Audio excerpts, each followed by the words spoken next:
Well, good morning, good evening, good afternoon, everybody. Welcome to Zwift Community Live broadcast of the SZR Midweek Autumn Series. This is race number 4. We're taking it back old school to a Watopia figure 8 for 30 kilometers. I'm Nathan Guerra.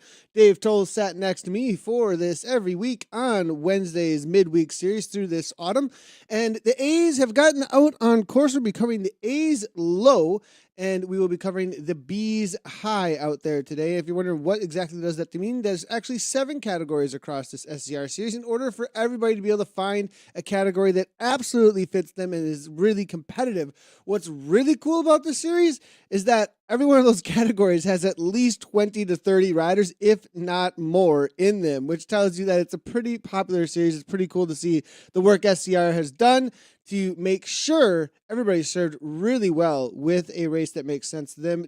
Dave, we've had a really busy week so far, it feels like, and we're jumping right back into an old school course we've seen many a times. Yeah, it's been a great week so far, no doubt. And now, Nathan, I have to say, you're right. Throwing back to, I was going to ask you, is this the original course as far as point-to-point racing goes on Zwift? No, because figure 8 is so the first time that there was an expansion, and I'll show you exactly the spot actually, which will help out a lot for people who are maybe wondering how this came into being. But the exact spot that we're actually going to go by it, where the first expansion was hinted at, with some little these little, I don't know, this little construction area was added to the game. And the riders in the B category here that we will be covering, they're going to go by it here in just a minute. They're going to go through it in just a minute. But the left-hand turn that this B category is about to take, right there was a construction signpost up, and people were like, what is that? And it was there for a really, really long time. And all of a sudden, it opened up, and Ocean Boulevard opened up. Prior to Ocean Boulevard being there, all you had was Watopia forward and Watopia reverse. Like, that was it. Wow. And then suddenly you could go underwater. So that was the first expansion to ever exist, actually, in Zwift. That's extremely cool history. Well, we really are here covering this series in part to support Martin Bjorkvik, who's done an amazing job as part of our community, creating events and honestly building that community from the ground up. So a big thank you to Martin. He's got to be really proud, Nathan, to see this kind of turnout. It's only going to grow with the broadcast bump that I'd expect we see from ZCL getting involved. So I really love to see that. This is going to be Malmgren that we're in with now. Let's talk about the course. It's a figure 8 loop. It's interesting when you look at the profile, what a profile for a figure 8 course looks like. You start in the middle and work your way out, going both directions. It's exactly the same, right? We have a chance today to race for almost 30 kilometers. Not a ton of elevation gain, but there's some 251 meters of climbing, so about a little under 800 feet along the way out here. This is an iconic part of the world of Zwift on Watopia here. Yeah, what's interesting with the figure 8 course is that you do have a little bit of a lead in and warm up. I always forget that you have this kind of warm up section through here with some flats up front, because it definitely, usually when hitting a Watopia course, and it's an old school course, the first thing I think is I have a punch in the face with the Watopia forward KOM. But instead, they're heading over toward the Watopia reverse KOM first, is what they're going to be taking on first. So it's a solid, I'd say about a 3.5 to 4 minute climb for the A's, maybe 350 to 410 for the B's is what they're going to be looking at, I have a feeling. So it's a pretty significant climb that they are going to be taking on in just a moment here. But this is the warm-up before the real kick here, it looks like. We're losing Andy, it looks like, here from Dirt. A few riders just disappearing from us. So we're going to head back on over to the A category. I hope everybody else sees the rest of the riders out on course there within that category still. I think they probably will. Olsen here now on the front, it looks like. Actually, let's take a look here. It's going to be Marchant as we head back on over to the A category. GCAC, this was a very active rider, actually, the last time we did cover the A category over in Glasgow, taking a lot of the sprints. 3 seconds off, though, Martin here from Army Cycling. All right. So, again, if you're joining us for the first time, it's a whole new world that we're delving into. The midweek low autumn race series and the high autumn race series both start at the same time here at 11 o'clock, and they're both racing on the same course. But as you can see, today we're in with the A's. And if you see the A's, that means it's the low autumn race that we're in, but we'll be bouncing back and forth between the A's and B's, and it looks like some real action going on right now here with the A's as they're going to push the pace. Certainly not a climber's course, but it's not a pure sprinter's course either. This is, I guess you'd call this a rouleur's course, falling right there in the middle, but they're starting to hot things up a little bit. I think riders just starting to feel it a little now. Matthew Greer out of South Africa making a little bit of move here. It looks like Greer's level 54 Zwifter. He's got a solid 282 ZFTP. Watch out for him for the kick, though. 12.68 watts per kilogram, 837 watts. So let's see if the rider out of South Africa can pull something off out here today. It's his first go, it looks like, at the midweek series. So I think things are going to be a little bit interesting, seeing he's new to the scene here.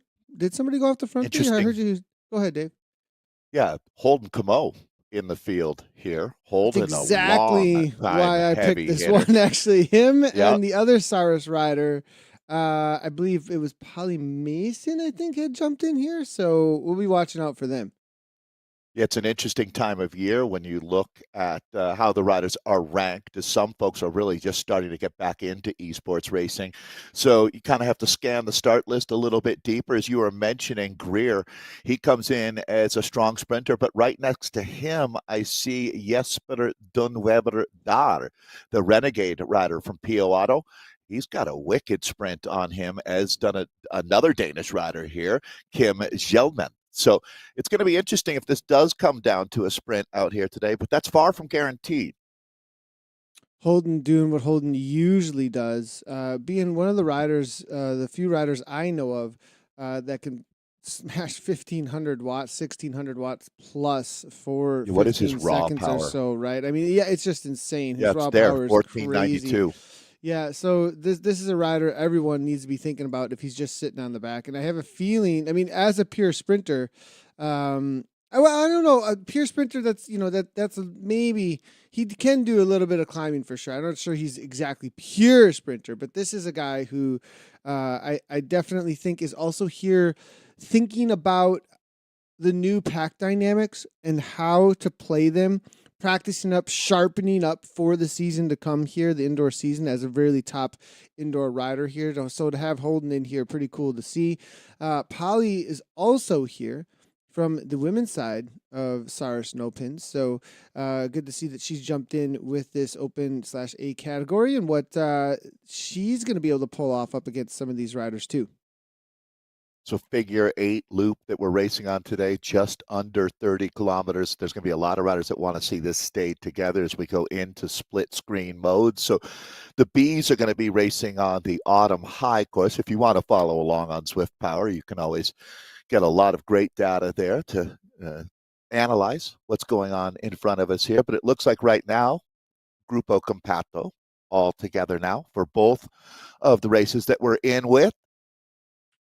A little bit of a move off the front. This section, of course, does tend to have like a pre-punch. You can go just a little bit prior to hitting the actual reverse. And, a lot of times, Dave, when there's an anticipation for something coming in a bike race, it's the effort prior to that climb, the effort prior to the effort everyone's going to have to put out, a lot of times is what can break a group apart. Knowing a 4-minute climb is coming and then hanging on throughout the entirety of that climb, that can be definitely, the anticipation of that can kind of keep you in the game. But if you get everybody's heart rates up to 170 prior to even 170, 175, or whatever it might be, up into their threshold heart rate, prior to even hitting the climb, and then you hit the climb full gas, that a lot of times is what will put people into the hurt locker. And Why you have teammates in the sport of cycling to help you position before those critical moments. Think before a huge climb or before a critical cobble sector in Paris-Roubaix. That is the race into the race, without any doubt. And it's a huge part of what experience brings to the table for a racer, is understanding that even though we're still 4K from the climb, if I don't start concentrating and focusing on positioning, I'm going to be behind the 8 ball, and it happens in the blink of an eye, doesn't it, out there, Nathan? I mean, it's amazing how everything was going fine right up until it wasn't, and then it's all, panic stations, and that's what you're really trying to avoid out here on a day like today. Pretty comfortable right now. If you take a look at this group, they're fanning out across the road. You don't see this that often on a day like today, and this is ominous in a lot of ways, as you get the feeling that an attack is going to be coming. But as we've talked about over the years here, this is really not the time to attack a bike race. You need to have a couple chess pieces move on the board before you make that attack, because right now it is just so if you look at it, with this group sitting here, everybody is in chill mode. So if you feel good, you think you might want to attack because you feel good, stop and think that everybody else feels great too. exactly. It's a great point, Dave. Exactly down the same lines of what I was thinking about, making sure that you're making things difficult to everybody. Well, it looks like You need a Marchenko. teammate, right, Nathan? A Yeah, it's teammate to always good to attack have a this, and teammate. then Yeah. you counterattack. That's how you do it, like we're watching now. Here we go. Greer here, ABR out of South Africa, making a move. 155 beats per minute, as you can see here. 537. It looks like he's fairly comfortable at this little bit of a kick, and we'll see what he can hold up over the top. This looks like it's going to be a fast one as far as it goes for the reverse KOM. Norby from ZU4R out of Norway. Now chasing that down very quickly. Right on his wheels going to be Marchant. They're coming out of the UK. It is going to be behind him the Guideman coming from CKD. And all back together, it looks like. A little bit of a split. You're stirring the pot, though. A little bit right now. You can see actually the real story is at the back of this group, Nathan. There's at least 10 riders that have had to unhitch from the carriage, as it's just rattling down the trail right now, and there's guys that just can't hold this pace. So even though it's not necessarily blowing the race to bits at the front, you can see that this pressure, look at the damage going on right now. This is an important moment in the race, as we're just not even a third of the way in, but this is a sector where these riders have gone out and are really starting to make a mark now. Sherman from 4-star now in the B category, making a little bit of a move. Actually, it's Ned Bowen also from Draft. Good to see the Draft rider, Ned. He's always one to watch out for. We talked about him. CS Tricks is here as well in the B category. So we've got Marching off the front in the UK there. He's in the A category making a move. B category now there as well, with a lot of big hitters. Really well-known names, actually. We've got Casey Shum here, which I actually didn't recognize until just this moment. So good to see him. Ned Bowen, old school as well. These guys have been going toe-to-toe for years. We were talking about when to attack, right? Well, now it really becomes paramount that somebody follows through, as they've started the fire. Now we need to throw another log on it here, as this race is definitely starting to hot up here. Talking about our Bs that we're looking at. Actually, for that matter, both of these races are pretty similar, aren't they? Yeah, extremely similar. We've got one or two going about the same exact times here. This is a little second kicker through this reverse KOM. Again, about a 4-minute climb, maybe a little less than that for the A category, and maybe even in the B category here. Smith now to the front from Innovation, making sure that it's going to stretch out a little bit more. Again, there is another climb after this, everybody. They're going to make their way on over through to the Essies, and they are going to find themselves back onto the forward KOM, actually, and it'll be interesting. They're going to take on the forward KOM, though, coming in from Ocean Boulevard, which they went out on originally. So, and then from there, it's going to be an all-out battle into the Essies and down to the original old-school forward Watopia sprint. Now, what is really cool, Dave, is in this A category, I'm just realizing that SZR has their own in-game banners. Are you kidding me? That's amazing. I actually didn't realize that SZR had their own in-game. I absolutely love that SZR has their own in-game banners. Good on Zwift for doing that. I love that too, Nathan. And I really think, the same reason why we're here broadcasting these events now with, real joy and enthusiasm is probably the same reason why you see those banners there, that the folks at Zwift appreciate what Martin has been doing with SZR. All of these racers certainly appreciate it because we've got ourselves a real throwdown. There's the banner that Nathan is talking about. As we take a look at our Bs, the A's really aren't that much further up ahead on this course right now as they're racing in their own worlds here. We take a look at Martino, the PETA Z rider. Nathan, going back to something you were talking about a little bit earlier, these riders are so well-rounded, whether it's on Zwift here racing esports or in real life, that there's almost no such thing as a pure sprinter or pure climber anymore, because you're at such a deficit in the other categories where riders will know how to take advantage of that you have to be a well-rounded athlete. Maybe not the complete Swiss Army knife, but you got to be more than just a jackknife, right? You need a corkscrew and a toothpick or something to make yourself a special rider these days. But this is going to be Guerra that we're looking at. We've talked a lot about pack dynamics and how they have changed and really, really improved the racing experience, as only one rider can super tuck back in that group. And that's really the reason, if we were looking at this 6 months ago, he would have already been absorbed into the peloton. I wonder if he brought his toothpicks. I wonder, or the saw blade one, right? That's a new one for me. Bringing a toothpick to a race. You always race. lose the toothpick. What's the problem? I think I've lost every toothpick I've brought to a race, every single one. So the B's about caffeine gum.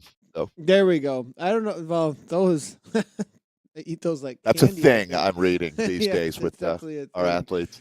I was just seeing about the same section, of course. The A's just went underneath the banner that will be the finish line. They'll be coming back through that banner that we just saw them go underneath. They're heading out onto the SEs now. The SEs, this is one of the first lines, thinking how old school this is. Watopia reverse as well as Watopia forward. Put the two together with Ocean Boulevard. Essentially, you've got the figure eight loop, and explanation of what the Essies is. I think this is one of the. It's almost like it's on like Donkey Kong for me, Dave. The Essies are a succession of little bumps that you head through with a sprint in the middle of them, essentially, or at the end of them. It's kind of a racing roller coaster, isn't it? I mean, yeah, essentially, yeah. A couple of, I think there's like 4, maybe 5 bumps in there that you go through, and you can just roller coaster your way through. You can try and make some breakaways through there, but it's difficult. But in the new pack dynamics, actually, I'd say it's easier now to make some breaks in the SEs, though, because of the reality of the way that you can snap the front of the pack. So, and that people have a little bit harder time holding on. But we'll see if anything ends up happening here. Merchant, though, he tends to like to push the pace, it seems like. Being a shorter race, though, at 30 kilometers, can be difficult to split things apart. Yeah, absolutely. And look at the horsepower back in this group. I credit him for trying. And also, this is also maybe looking to spark that fire, see if anybody wants to work in a breakaway. But yeah, this group, I mean, right now, as we're in with the A's here again, the A's low, Holden Camo's got to be licking his lips right now. Things are really playing into his favor and any of our monster sprinters out here. I mean, also Liam Hanstrom of ESRT. There's a few Swedes that know how to throw down. You talked about him at the beginning of the broadcast, Gustav Koch. Nathan, he's been a noteworthy rider that we've really picked up on here in this SCR series. This group's comfortable right now, though. This is a chilled out peloton. There's one rider who was hanging out in the broadcast early on, actually, and came in, let us know that he's getting up. I think he's getting up super early. Is that right? I'm just going to double check. Who's that? 3 a.m. legs don't want to work. Great to see. And this is not actually in the race that we're covering because he's in the high. So I probably can't respond at the moment. He's probably got a heart rate up into the 180s plus at this point. But he's actually a youth, I believe, a young rider coming out of Australia, under 23. Out there, it's going to be Cadell Howie for the Aero team, supported by Aero. Great to see that the Aero team's out there supporting the juniors, and great to see you getting up early and being disciplined to get his riding in for sure. He's got a solid 5.3 watts per kilogram, 20-minute power. So this is a young rider to watch out for in the future, I think. Being a U23 at 5.35. That's going to push me any day here, Cadell. So I'm watching out for you if you show up in any of my races, that's for sure. I love the attitude. Champions are built in the garage the night before races, aren't they, Nathan? You don't do it. You don't do it at the race that morning. You do it beforehand. It sounds like this young man's got that figured out. 100%. Well, here we Makes go. me Underneath stoked. the sprint bridge. Not much going to be happening here, it looks like, as we are taking a look here. It's going to be Polly Mason from the SZR team. It looks like we've got men and women representation within this race from SZR. It's good to see Polly showing up out of the UK and hanging in with this pack. We'll see if she can hang on over the top of the push that is definitely going to be happening over after they head underneath Ocean Boulevard. Polly level 51 Zwifter. And she's been doing, it looks like, not racing, just a chasing tour, actually. No ZRL for Polly. And hanging out in the chasing tour a lot, which we've done some coverage of and absolutely love what John Moraine is doing over there. Really pushing the platform in a lot of ways with that chasing tour. So good to see that Polly's been participating in that. I wonder if she's going to be doing any of the ZGP or anything coming into the indoor season here shortly. Yeah, the Sarah Snowpins rider, Polly Mason, that you're talking about is absolutely, I put a star next to her name. I'm going to be really watching her through this next season. And I hope that she is in the Zwift Grand Prix. I know a lot of folks excited about that coming up. Not that far away, is it? Just a couple weeks away here in early It October. starts on the 17th, if I'm not incorrect. It's going to be on Thursdays. Yeah, we actually have to move the podcast. We're moving the podcast, everybody. Oh, man, it's an announcement here on the SZR. It just made me think of it, but we're going to have to... Do you know what day you're going to? Is it Fridays? We're actually going to be on the same day, but we're going to the late night Zwiftcast type recording. We used to do the Zwiftcast, and we would record at 2 at 2 a.m. Yeah, right. Then we're gonna go 11 p.m. instead, I think. So it's gonna be interesting. I wonder if we're gonna have much live viewership. You might have more, to tell you the truth, because typically in North America, you guys are on in the middle of the day here, so you might find, it'd be coffee early morning in Europe for folks. Who knows? But I wouldn't bet against you guys at any point. Your colleague, and I think Anna also Russell, there's a reality of like, people might get up and listen to it afterwards. So we'll see. It'll be interesting to see how that goes. I have a feeling that a lot of our West Coast might like it as well, too. I actually, to be honest, watch them 3/4 of the time on, reviewing it later, not watching it live. So either way, you get to watch the content. It's always super enjoyable. That's the wrap that we're talking about. Anna Russell and Nathan have had boy, you guys are probably into your 60th show now. You've been doing it for well over a year. Yeah, it's going to have to change the graphic there. Every Thursday, 12 p.m., 5 p.m. Well, not anymore. Oh, look at you two. Going to have to change. I can't believe we're on to like episode 60 plus at this point. All right, now the bees are starting to ramp it up. They got sick of our commentary for a moment there about the things we're doing. They're like, what are we doing? And now as we head into Ocean Boulevard section, it is going to be the right-hand turn. Racing. And they are racing. It is on now. The B category is actually catching up to where the A's are out on course, which tells me they have been punching and punching at the front of this race. Now, would they actually see them? No, their categories are separated out. They're in different worlds racing right now. Different instances of the world. Yeah, right. Yeah, totally. So but they could be actually in the exact same place at the same time. They just wouldn't see each other. They're getting pretty close to it as well. I think cool. I'm seeing here they're just off. I think one corner behind at this point.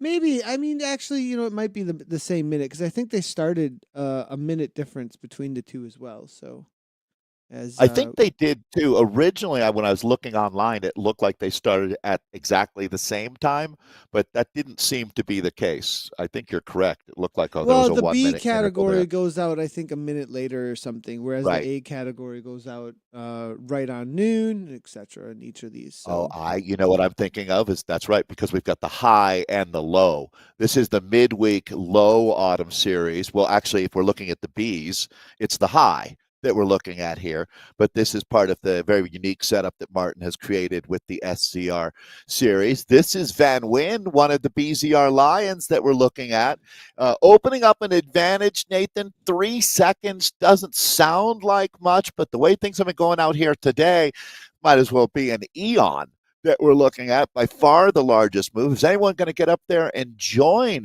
Van Zim? Yeah, good on him. I like this move from him early on. If he can get enough distance between himself and the rest of the pack before he hits the climb, that may be more about going with a break. I have a feeling there is. Oh, G O'Malley now making a move as well, because this does get a little bit dangerous. So good job on Van Wyn. BZR Lions, a very popular crowd, actually. We talk about them a lot in the ZRL, and they have a good contingent in the European time zones. So probably has maybe a little bit of sting in the legs. Yeah, I would think he did. So yep, he was out there crushing it last night. Actually, he averaged 3.9 watts per kilo. It was a team time trial that we did, so that's good on him for being back out here after that big effort last night. He's going to go back into the peloton now, though, as we take a look at the group here as the dust kicks up.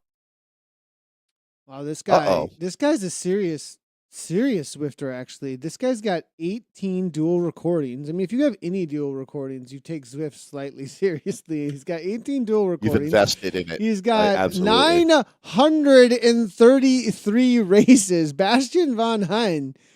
What is that? Is this who I'm talking about? That's pretty close to a race a day every day for almost 3 years. Looking at so we're gonna try and find Bastian von Hein here and see this guy. That is an amazing accomplishment, actually. Good on him.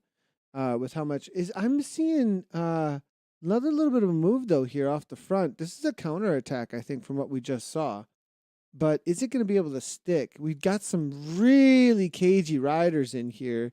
One of them being CS Tricks. That is going to be Casey Shum, and he's going to be one to be watching out for, I think, for some sort of an interesting move. But doesn't look like anything's going quite anywhere as they are heading into Ocean Boulevard for the second time.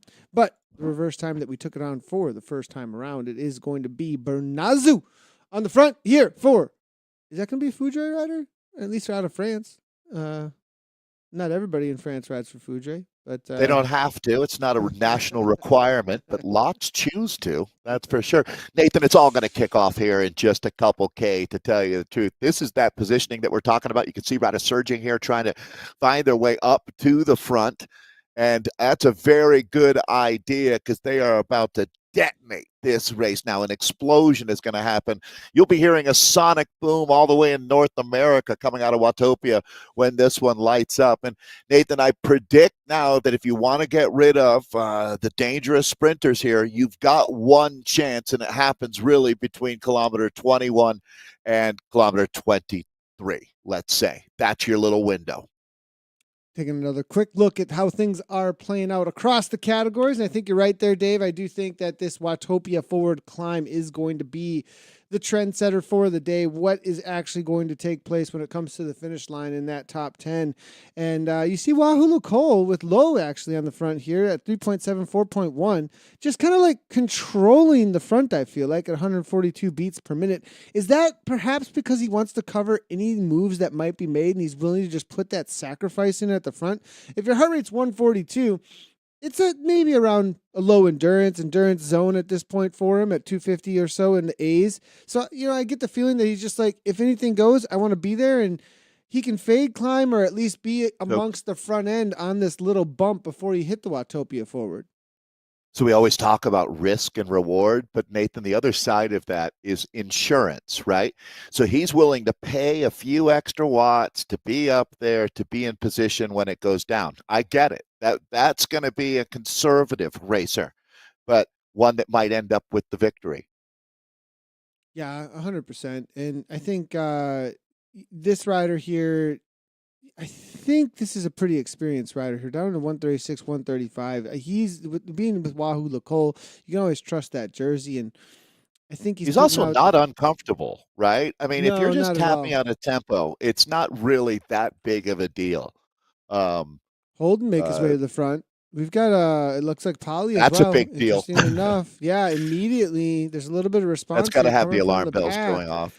Bees are just about to hit that same section of course, leaving Ocean Boulevard, the little kicker before the real kicker. There's going to be a left-hand turn here in just a moment. On the front, we do have Coned, the Swiss rider here from Coned. It's going to be Holder now. Going to be taking a left-hand turn in just a moment. Ramping things up into 170 already. I wonder if he's going to suffer for this because nobody's on his wheel, actually. Now he backs off just a tad, brings the heart rate back down to 168. Realizing. Yeah, it was a long way to go. If pushing the tempo, I think that might have been just a little too much enthusiasm there. Not a misplay in any way, Nathan, but just sort of like all of a sudden you find yourself making 10 extra watts. It's like, didn't need to do that. Olsen. No harm, no foul. Coming out of Sweden. E. Olsen, next one to move to the front. It's always this game. Do I go to the front? Where do I do? And then you find yourself there. And do I actually? Like, I'm in the wind now. I'm wasting watts. But and then if I move backwards, there's that churn that takes place, and you got to time it. You know who I'm watching for, Nathan? Here, Matthew Guerra. Again, the South African. He's been very active today. He's had a chance to really recharge. Just the mindset that I've seen. Is he right on the front now? Actually, on the right-hand side there in that red jersey, actually. Yep, in the red jersey, right-hand side with the shades on. Polly Mason now to the front. Good on her. Maybe looking to make some moves. In the white and pink of Ceres. Yeah. Good job, Polly. Polly now going to lead them into the climb. Awesome to see. It all starts here. Well, this is the most contested Strava segment historically, day in, day out, over the last 5 years. I mean, it's amazing the number of people that hit this climb every day. Not at this pace, though. Literally the most. That's amazing. That's amazing to hear. Well, if you think about it, Watopia is always open for business. It's never night on Watopia. It's a global climb. More people have access to it with the millions of people Zwifting. Costello now elevating here. The Tugaz rider. Merchant, Roberts, Almquist. There's Greer. Here comes Greer, Nathan.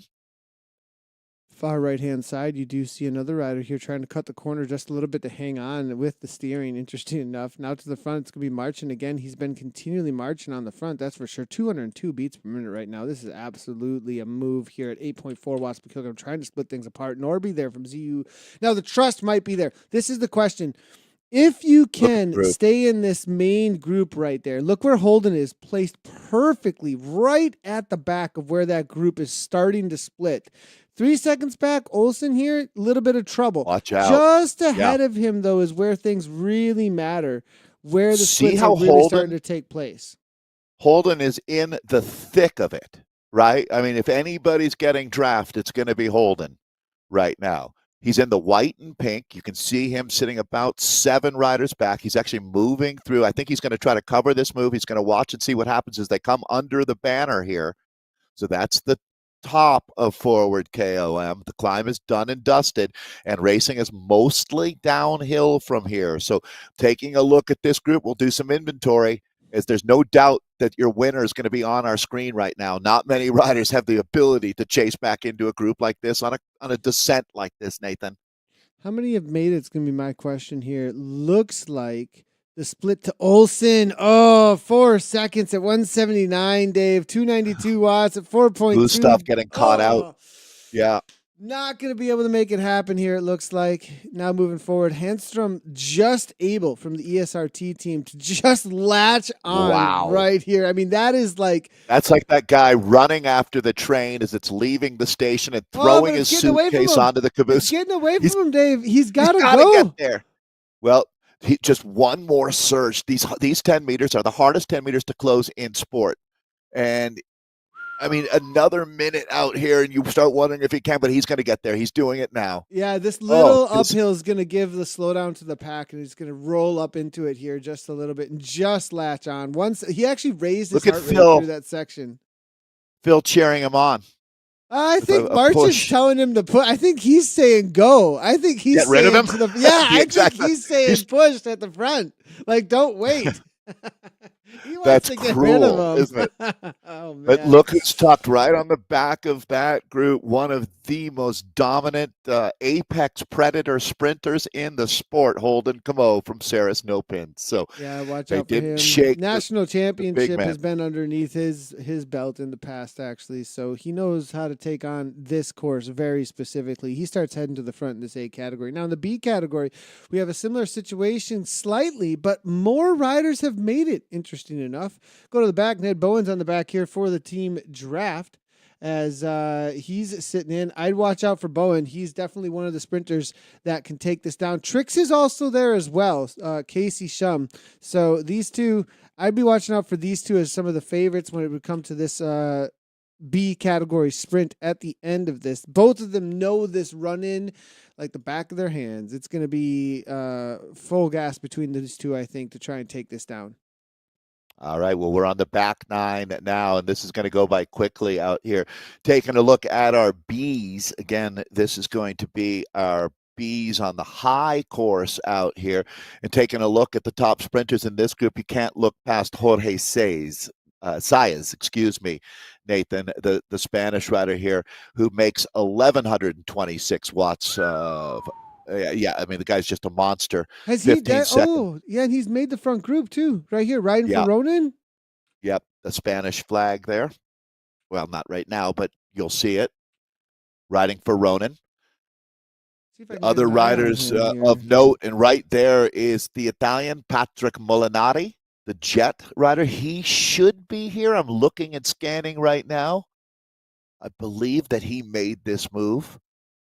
Real quickly jumping in, gonna get an idea of where things look here from in the pack. This is gonna be Casey Shum's stream. And he's there's the real life look at what it looks like to be in the midst of it all here, following in. He's got sauce up as well, it looks like. You can see how he's drafting. He's got that over the top of his power up, actually. Heads to the front for just a moment here. He's got steering on too, it looks like. You can see He's the got little, all the gadgets and yeah, he's got widgets, and this everything guy's going on dialed. here. I Totally big fan.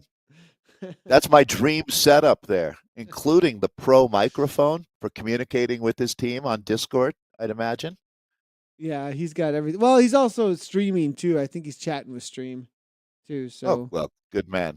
Twitch, then. yeah, that's where I found that. Now we do have a tax go going off the front here in the A category, so let's jump right on in with that because the moves are starting to be made. Nobody wants to come to the line with Holden. I'd be doing the same thing. I would Can't try blame 'em. to break this every move I could possibly make. If you come to the line with Holden, it's so risky, and you've got to perfectly time your drafting on him and trying to do that because he's the master of it. So far right hand side there, you do see that's actually not going to be Holden. There's another pink kit here. You need, Not sure. yeah, you need to have the reflexes of a prize fighter and the strength of a gorilla in order to beat a guy like Holden Camo, right?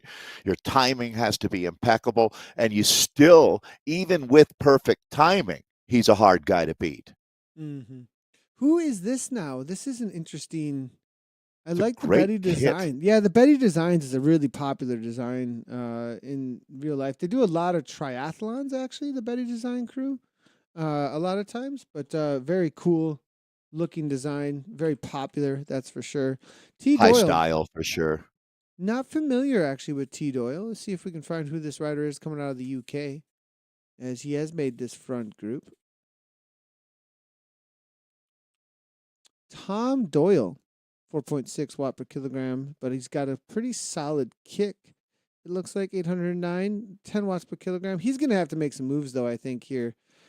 Or this group looks content to sprint with each other just by at this point, which is not the case. So you know that there's going to be an attack coming that forces Holden Camo to at least put him under some pressure here. Agreed. 100. Yeah, I would definitely think so. Now, Tom Doyle is actually a mountain biker. He's made this front group, and looks like maybe into the downhill scene even a little bit here. The guy can jump a bike, that's for sure, as far as his profile's showing here. So good to see Tom jumping in.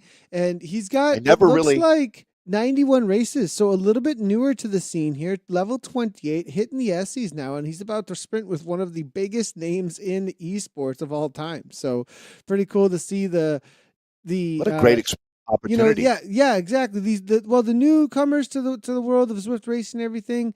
right up against those who have been here from the beginning. Pretty cool to see here within this. I mean, he's been around since about 21. It looks like 2020. Watch out.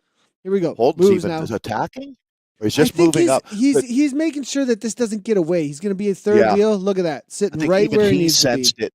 Yeah, no doubt. Yeah, I would say, Nathan, the quality of victories is very much judged on the quality of your competition. And having a guy like Holden here, if you can get a W out of this group, it's just going to feel that much sweeter. All right, these guys are really starting to ramp it up, and we don't have that much racing ahead of us. It's going to be Merchant is the first rider to play his cards. He's going to push his chips, maybe not all of his chips, but certainly making a significant move here on this pretty steep downhill. Yeah, Merchant here on the move, and he's got a little bit of a gap. Cac's trying to make a move here as well to get across. He's using his steering to make sure nobody can really be on that wheel. Guerra now coming across 6.7 watts per kilogram. Everybody's starting to ramp things up. The speeds are getting high. Merchant's going to get caught here. Will there be a counter immediately off of this catch? Merchant goes back to 6 watts per kilogram to keep the speeds high. It's going to be Costello here from Tugas now coming through, but it's all grouped back together, which is probably going to take a little bit of the motivation out of the legs now at this point as you see it come back together. That was not encouraging if you were hoping to try to get rid of the man that we've been talking about quite a bit here, Holden Camo. As a matter of fact, I think at this point we are locked and loaded. A sprint is nearly guaranteed from this group.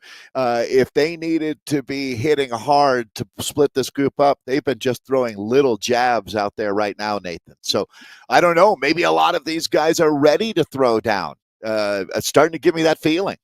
Yeah, less than 1.4 to go here now at this point. Holden set up at the front, actually. Now, here's the thing. In the past, he'd be at the absolute back and then rolling through the entire pack right at the last little section of downhill segment. But the way pack dynamics work now, you've got to be in your top 5-ish or so and get a good wheel because pushing past avatars is totally different. You scrub off so many watts as you try to come through that group that it's no longer an effective technique. And that is why we're seeing this absolutely nailing it there, Nathan. Guys like Holden are not letting himself fall further than halfway back. He's a little further back right now. Here we go. Yep. Where's the kick going to be coming? It's going to be any moment now. And now Merchant goes, who's going to make the move? And that might stick, actually. Is Holden even going to go for it? He might not be actually sprinting out here today. 16, there it is, 9.2, 10 watts per kilogram. Holden, though, I think he might have left it too late. 17 watts per kilogram, the speed, 1,600 watts. This is what we were talking about, but is he going to make it through to the line here? Rolls right on through everybody, Dave. Oh, this is what we were talking about, and that's why he has won the national championship just that way. Put on a show for us here, everybody. I mean, that's not even a clinic. That's a statement from Holden Camo here. As Holden, Nathan, what's impressive to me is we're talking about Pack Dynamics 4.1. He completely made it as, air quotes, as hard on himself as possible. He went all the way to the back of the group and even let that group have a bit of a gap before he started his sprint and went through them like a hot knife through butter. But let's take a look at the action that we've got going on here now. Yeah, it is good. That was a lapped rider, actually, that they just went through here. But it's going to be Sherman now, being the lead-out man, I think, more than anything. But he does have a little bit of a gap, and it does matter at this point. If they don't put enough watts down to get up to speed and catch, but they are going to make the catch. It is going to be Haig here coming on through from Dirty Lasers, but up over the top of him, it's going to be Sherman from 4-Star. No, is that actually going to be Molinari? Saz, just as you had called from Ronan, but it's Ned Bowen to the line. No, I think that grabbed Wow. I think Bowen just barely at the last second. Never sleep on Ned Bowen. Oh, man. Timing that one impeccably. Great job, look Ned. at that, though. I don't know if that was – I mean, it looked like it.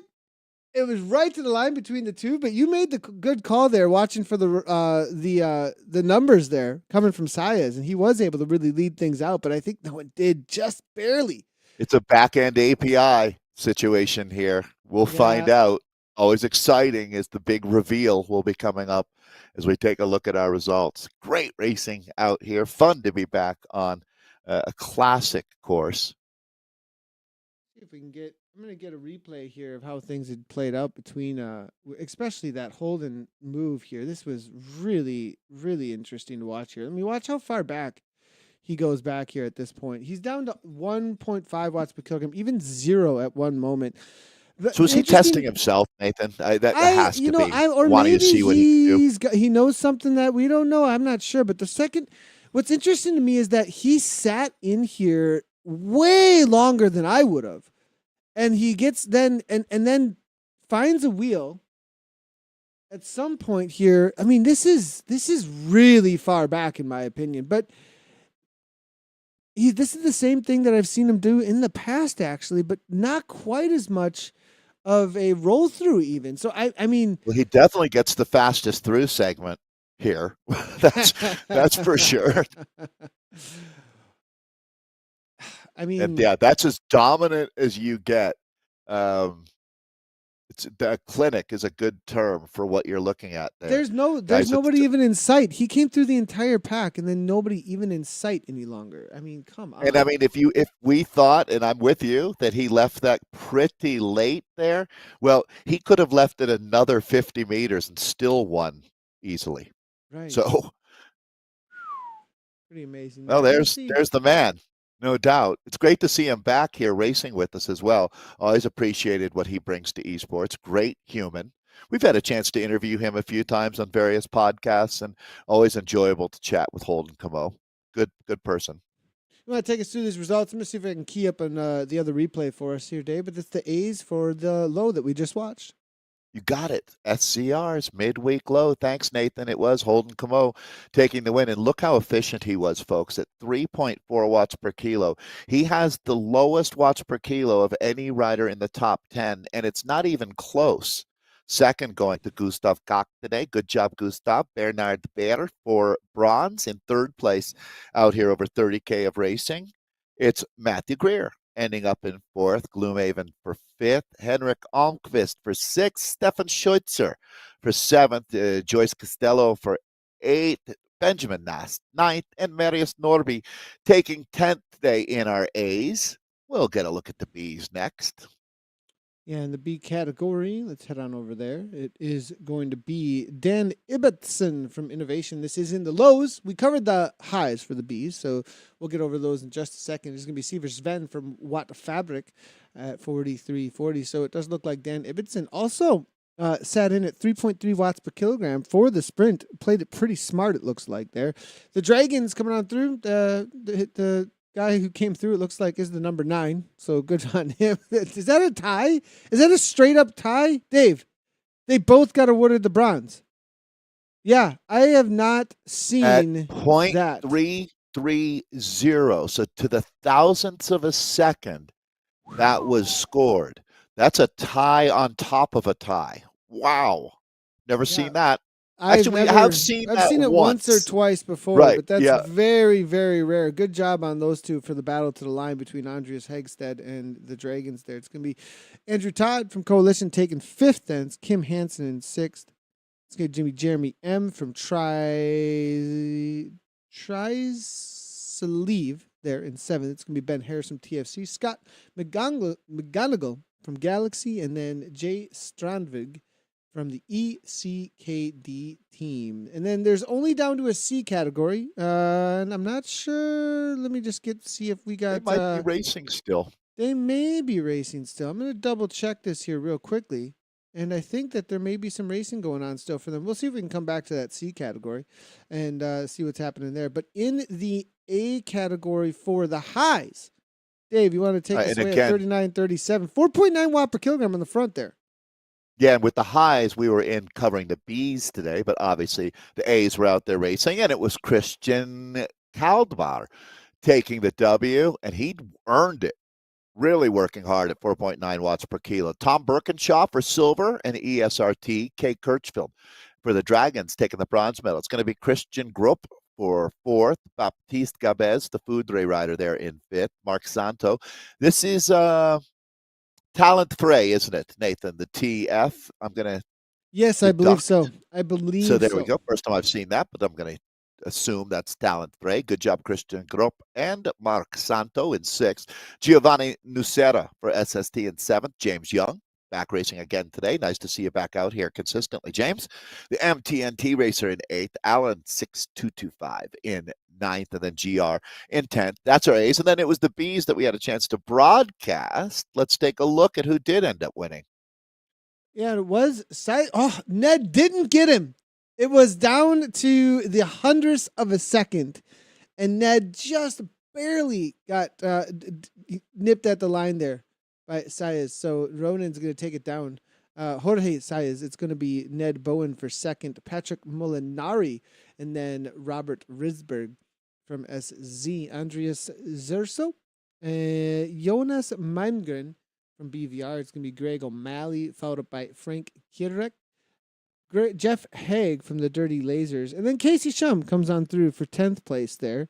Definitely go check out his Twitch stream. And he definitely, if you ever have any questions about Zwifting, he's definitely a guy you can go ask. He's got plenty of answers for you. He was actually I've said this once or twice before on the broadcast, but the first ever, we're not talking about the Las Vegas event, but more of a test event that we did in Roanoke, Virginia. We had Jeremiah Bishop there, actually. Casey Shum was there. We had some pretty big names across the men's and the women's field, actually, within the pro cycling ranks. At the first ever real life esports event, Casey was actually at that, and competed at it too. So, C category though. There you go, Dave. Thanks, Nathan. It's Stefan Svelch of Rotella taking the W here for our C's. Andy Kroll for ATP second, and Gregor Backstrom for SZR will be in third. Good to see Seb back here, the DS for Rose Beast Mode, and racer himself extraordinaire in fourth. Jonathan Hansen for CVC in fifth. David Engel for SZ in sixth. It's Thomas Janssen for Rotella to support his teammate there in seventh. Buttercup Battleship, nice job, the CVC rider in eighth. Dave Keno for Art 6 and ninth. And then it's Alistair Hood in 10th. So that's a good look at our midweek high autumn series, brought to you by SZR and RCs, wrapping up a big day out on the figure eight. I believe either of these are still racing or there is not a D category for showing up here on this on these boards, but we do have those C's here that were in the lows, and this is going to be Andreas Wilkman from SZ, followed up by Brian Holm from the DZR in a sprint as well, right to the line at 500ths of a second back, actually. So it was very close between those two. Johan Lagerholoff there from Vegan Capybaras. I actually met them. How do you say capybaras? I believe capybaras. I'm with you on that. Yeah. No, I'm probably going to get corrected. Capivaras, thank you. The Portuguese. I actually saw some of those in Curitiba down in Brazil. They are an interesting animal, that's for sure. They kind of hang out. You know how ducks hang out by a pond, right? And you just see ducks. I don't even know what around. one is. I'm going to have to look it up. A capybara looks like a little bear, okay? That's hanging out in packs by a pond. Just like downtown Curitiba, and you'd go to a park, but they're like big. But there's a bunch of them, and they're really big. But they're not scary. You can walk like they don't attack or anything. They just hang out and it's crazy. Like we rode bikes over, and I was like, "What are these cool. bear looking?" They are cool. They're really cool. So I really like it that Johan is. Now the interesting thing is Johan, I feel like, is coming from Europe, but he has the capybaras in the name. I like. He's that. hip. Yeah, he's super hip. Well, Hakan Anderson from the SCR in fourth place. It's going to be Christian Olsen in for fifth. John Smalley for Evo in sixth place. Rudiger Reitkopf for Watt Fabrik in seventh place. Jonas Florin in eighth. Carl O'Neill in ninth. And Matthias Falstrom for Rotella, the Little Wheels. They're coming through in 10th place. So, SZ... Thank you. Well, we're getting there. We're getting there, Dave. The season's just starting. Duncan McCrae Spencer says, I'm thinking we can guess who came in 11th place there. Cadell Howie, nice job if you got 11th out there. And I'm really glad that you are riding for Arrow. It's a great team that has supported Australian esports at the most support that I've seen for Australian esports actually has come from that Team Arrow, and it's a good program to be a part of, and I'm glad that you got up early to be a part of this broadcast as well. Dave. It's the team that Jay Vine came from. It is. So it is the team that Jay Vine says something. came from. It does say a lot. Dave, it's been a busy week so far. We're done with our race broadcast for the week so far, but we got the wrap tomorrow. We've got next week is going to be, what do we got? Another scratch race for ZRL. The TTT was last night. We're going to have a Tour full of race Two at Well. Yeah, go Right. ahead. Talk It's going to about be that a a little tough bit. one. Yeah, one of the toughest courses that we've seen in the history of the ZRL. The Yorkshire World is bananas. So expect a day of a lot of suffering out there for the 4th of 6 ZRL race. That's Tuesday. We'll be back on Monday as well, as we've got picked up some cool racing that we're covering Monday, Tuesdays, and Wednesdays now. Yeah, and there it is. That's what we're going to be doing. It's Beach Island Loop for 2 laps for Race Watopia Z Racing. You got the arrow and the draft. So we will be broadcasting now. The Z Racing series, you can go do some more of the Get Rolling this week. Yeah, but next week, Race Watopia kicks off, and it's going to be happening throughout the entirety of October. So race number 1, we will be broadcasting at noon on Monday. We'll also have racing for race number 2, race number 3, each and every Monday all the way through. And we do have our surprise race course that will be coming up on the final week of the Race Watopia. So next week, though, that is going to be race number 1, Beach Island Loop. Make sure to sign up for that. We already have scheduled those broadcasts. So you can find all the broadcasts that we do over on ZwiftCommunityLive.com or on any of the streaming platforms you do follow us. If you hit that follow button, you subscribe. It helps a ton. Leave a comment. We love your feedback. We interact with as much as we possibly can. You can also find all the race reports at the end of the week. They are usually published by Friday, so we'll be covering our ZRL Round 3, what happened here in the SZR, as well as what happened in the Z Racing series for the week. Tomorrow, though, we'll wrap it all up on the wrap with Anna Russell. Come and check that out. We also have the workout of the week, so plenty going on. ZwiftCommunityLive.com is where you can find all of that. Well, from myself and Dave, it's been a lot of fun covering the midweek SCR. Make sure to head on over to ZwiftPower.com to find all of the results for this, as well as a link to the series results where you can find that. But that'll be it for us for this week. Make sure to check out the wrap tomorrow. And for me and Dave, as always, ride on.